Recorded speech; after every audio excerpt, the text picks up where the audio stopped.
Yahweh, Ba'ashem, Yahawashi, Ba'ashem, Rakakudash. Welcome to another GMS on the Move. The name of this one is Yahawashi already paid the price. And pretty much this is directed to these sellouts that took that bag, and sold Yahawashi out and trying to sell out, the men, the elect people of Yahawashi. But as the Apostle Paul said, who shall separate us from the love of Yahawashi?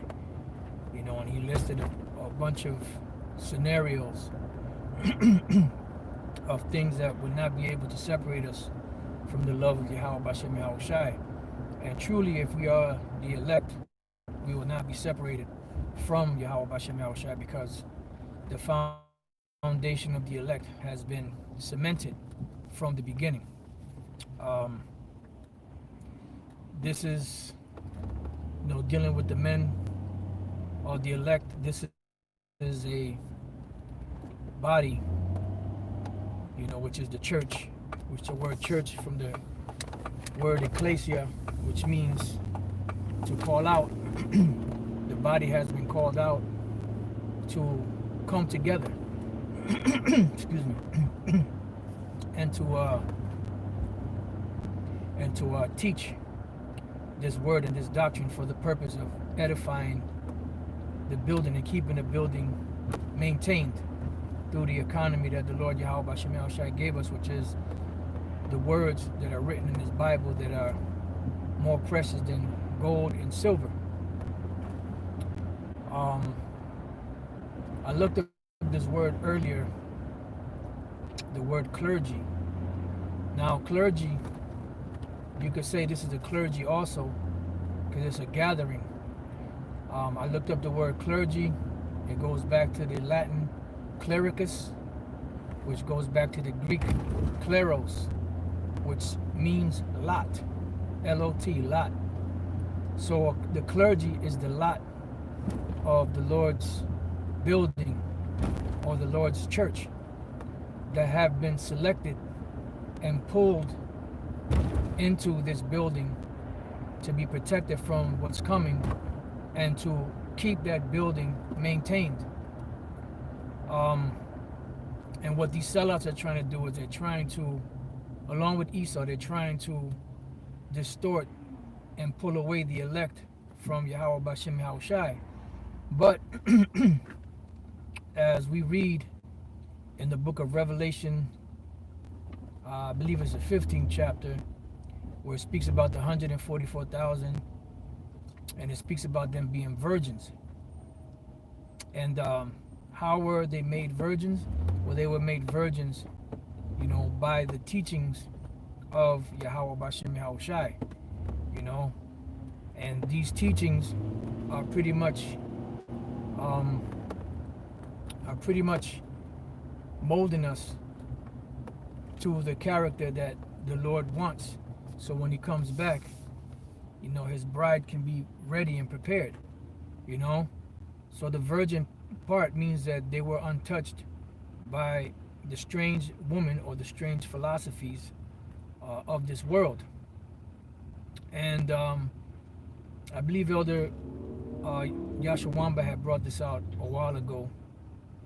He speaks about this from time to time about them trying to pretty much replace, Yahawashi with them. They're trying to replace our power and his son with them being the power or the God to rule over the world. And seeing that the Lord presented us as virgins, and as a virgin, this devil pretty much is trying to rape or seize or pull away the elect from Yahawashi. And it was when you go into the law, it was a virgin's duty. That's why a woman has the type of voice that she has. It was a woman's duty to scream because that was her defense mechanism. And a woman scream, man can't scream like a woman screams. Why is that? Because that was her defense mechanism that was given to her. So pretty much that's the defense mechanism that's given to us as we see this man trying to alter or trying to rip us away from our power. It is our job to scream, this truth out there, proclaim this truth out there so that those that are also a part of the building can hear the message and pull away from this devil, because this devil's job, as it states in the 1 Peter 5, the devil as a roaring lion, walketh about seeking whom he may devour. The devil coming down having great wrath because he knows that he has but a short time. We are not ignorant of Satan's devices. The devil shall cast some of you into prison, because these trials and tribulations that's coming during the time of Jacob's trouble is to remove us or pull us away from Yahawashi. But as the Apostle Paul said, of the elect, that nothing will be able to pull them away from the power. Who shall take us away from the love of Yahawashi? Shall death, shall so on and so forth, this, that, and the other. And what you see happening now is this devil pretty much cutting things off. So pretty much what he's doing is like a repetition of 70 AD, but a lot worse. And what he's doing is he's cutting the supply lines, and he's pretty much got Jake in the siege, so to speak. This is why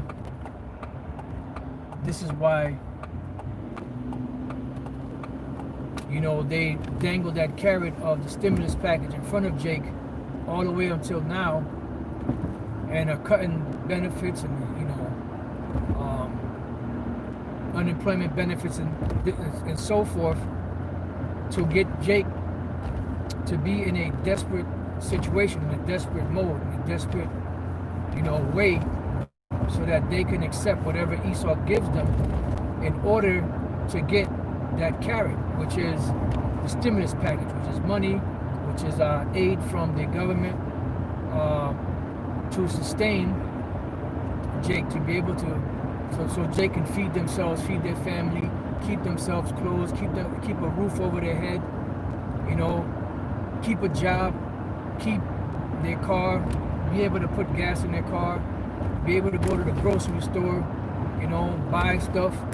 And what this devil is doing, he's cutting that off. If you don't comply with Taboo 19, life is going to get harder, because that Taboo 19 is going to lead to the mark of the beast, which is the microchip.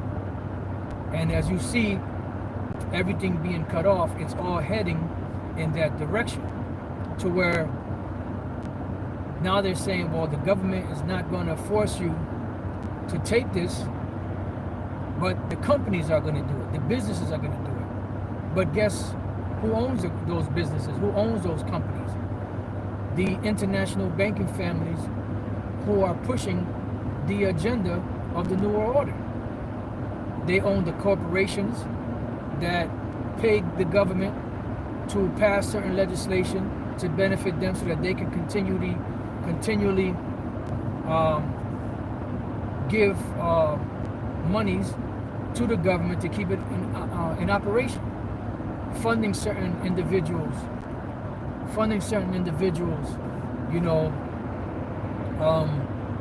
in office, or to get in office.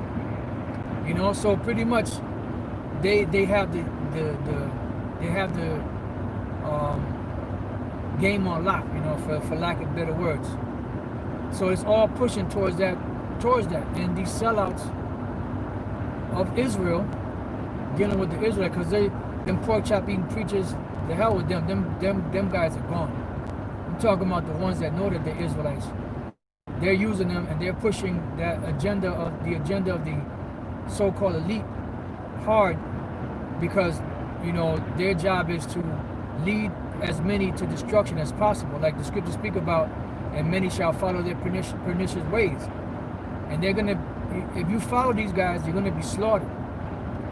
You're gonna be destroyed. Yahawashi already paid the price. He already sacrificed himself. He already shed his blood for us to be redeemed to Yahweh. So why would you try to go up another way? Why would you try to, lead the very people that the Lord is waking up, the Israelites, to the slaughter? And then painting the picture. I understand why you ain't, you don't trust the government because of this, that, and the other, the Tuskegee experiment, certain other situations that were taking place, I believe it was a syphilis program also down in Guatemala and other places. But then he's saying, take the vaccine anyway. Talking about General Yahawashi. And Bishop Nate too, he pushing the people to take that vaccine unless he repented from that, but I don't think he did, because he told that one sister that was in that field of first responders to take it, and he used himself as an example for taking a yellow fever shot and different type of shots to be able to go to Africa. So these guys are trying to replace the great sacrifice and the purchase that Yahawashi already did. He already redeemed us.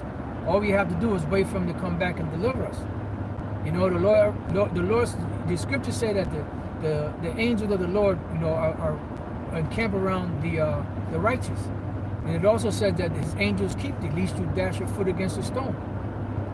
Because once you start delving into Esau's science and his madness and his vaccination program and all that, what you're doing is you're slowly but surely altering the chemistry of your body, and you're becoming something else than what the Lord created you to be.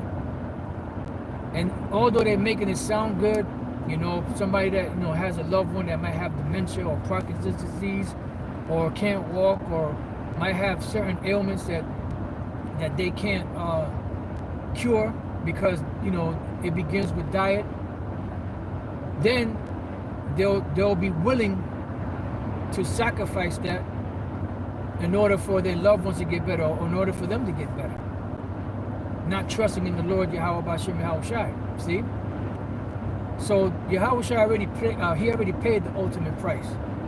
And what these devils are doing, I'm talking about all the devils, the international bankers, the devils, the devil leaders among Israel that cause the people to err. They're trying to get Israel to exchange their power for Esau and Esau's wisdom and science and all of that. And it's going to lead a lot of people to destruction. Now, a lot of people are waking up, but believe it or not, you still have a lot of people that believe in these guys, that believe in General Yahawashi, that believe in Nate, Bishop Nate, and the rest of them other guys that are leading them down that wrong path. And they're going to be destroyed. But the Lord is going to deal with those foolish shepherds, those idol shepherds. He's going to deal with every last one of them. So like I said, the name of the lesson, Yahawashi already paid the price. You don't have to do nothing else but do the will of Yahawashi. Just teach the word. And eventually, like it says in Timothy, by doing that, you shall both save yourself and them that hear thee. So it's already laid out what we have to do. We don't have to do nothing extra. We don't have to jump over no hurdles, jump on no trampoline, go through an obstacle course. We already got the blueprint of what to do. Don't try to do anything extra than that, because Yahawashi already paid the price. If you're trying to do anything else than that, then you're trying to replace what Yahawashi did in redeeming us back to the Father already. And that's what they're doing. And that's why you got these guys, pushing hard for Jake to do these things. And when the chip come out, the ones of them that are following these guys, they're going to take the chip anyway. Because they already put their mind at ease that the chip is not the mark of the beast, which it is. And these people, because they're sheep and they don't know how to look things up or research or search things out, are going to follow those blind leaders, and then both of them are going to fall in the ditch. Because one thing these guys don't realize is that, time and time again, Esau shows you, but these guys just don't get it. But that's the lot they had to go down anyway. Once Esau uses you for what he needs you, and he doesn't need you anymore, you're expendable. You know, you get kicked to the curb. But guys still don't learn. They don't learn from history. They don't learn from things that have happened in the past. They don't learn from the serpent ways of Esau. Look what he did to Gad. Signed all different types of treaties, and what happened? Broke every last one of them once they got what they needed. But before that, they was, oh no, don't worry, we're going to take care of you, we're going to give you this, we're going to give you that, you know, you're going to be taken care of, you're going to be set up in this and such, so on and so forth. We're not going to go any further than that, you know. And once you sign that dotted line, so to speak, then the agreement is off. Your part you still have to keep, but his part he doesn't have to keep, and he doesn't keep. This is something that's been done over and over and over and over and over and over and over again. Yet you still got these guys that sell out to these devils and don't realize that once these devils don't need you, you're going to be kicked to the curb. You're going to be replaced, as it says in 2 Ezra 16. And they that consent unto them shall be had in derision and in reproach. Because not only are you selling your own people out, you're going to see them dying, you know, being jacked up, and then you yourself being kicked to the curb by the very individual that you trusted in, you know, and you're going to be in a bad case, man. So pretty much that was it. You know, I just wanted to say a few words on that Yahawashi already paid the price, man. He paid the ultimate price. If you're trying to get somebody else to do anything extra, they're trying to replace the great sacrifice that Yahawashi already made. You know, so with that, you know, I pray that you brothers have been edified. Till the next time I say Shalom.